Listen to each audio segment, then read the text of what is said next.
The papacy is one of the most enduring institutions in history, shaping the lives of billions across nearly 2 millennia. With Pope Francis marking over a decade as the spiritual leader of the Catholic Church, quiet but persistent speculation has begun about who might follow in his footsteps.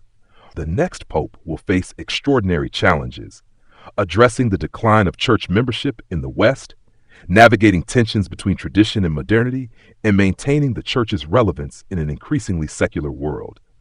Among the many cardinals who could succeed Pope Francis, 3 names stand out: Cardinal Robert Sarah, Cardinal Luis Antonio Tagle, and Cardinal Pietro Parolin. Each of these men brings a unique vision, leadership style, and background that could profoundly shape the future of Catholicism. Let's start with Cardinal Robert Sarah. Born in a small village in Guinea, West Africa, in 1945, Sarah's life story is one of extraordinary resilience and deep faith. Growing up in a region marked by poverty and political unrest, he entered the seminary as a teenager and was ordained a priest at the age of 24. Over the years, Sarah rose through the ranks of the church, becoming one of its most prominent voices for orthodoxy.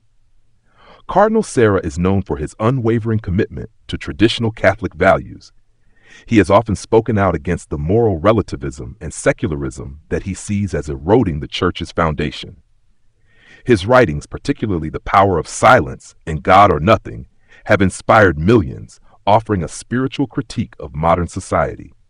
His vision for the church is one rooted in reverence, discipline, and a return to the sacredness of liturgical practices.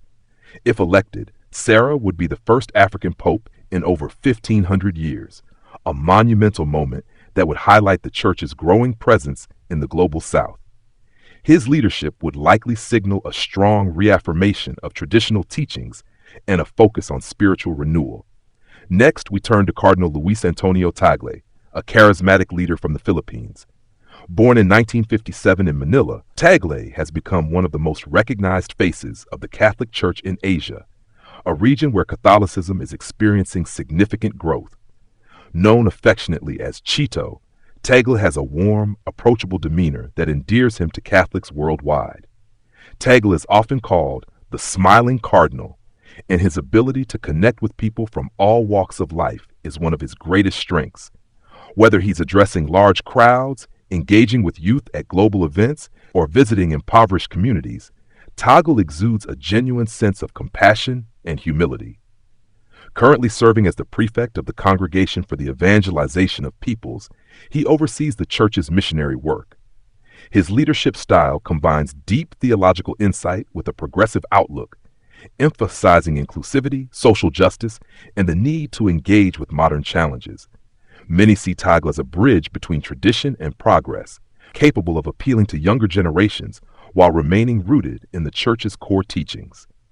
If chosen as pope, Tagle would bring a youthful energy and a global perspective to the papacy.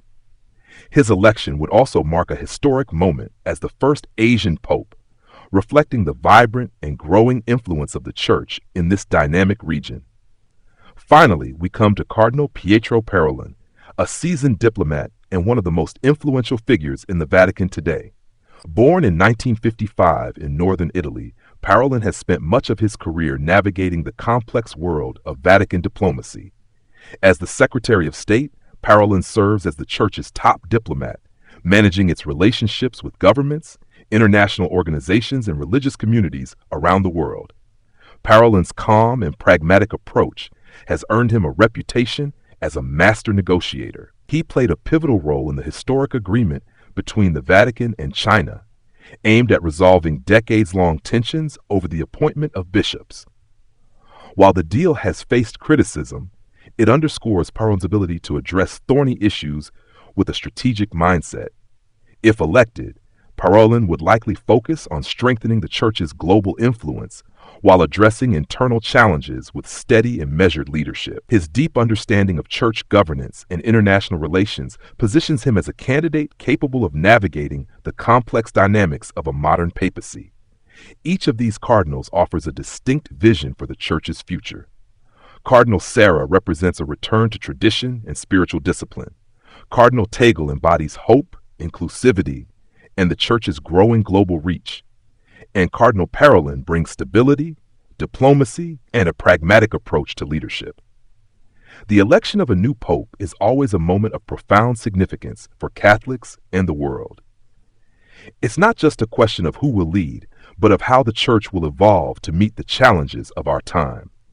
Will the next pope emphasize tradition, forge a path of inclusivity, or focus on global diplomacy?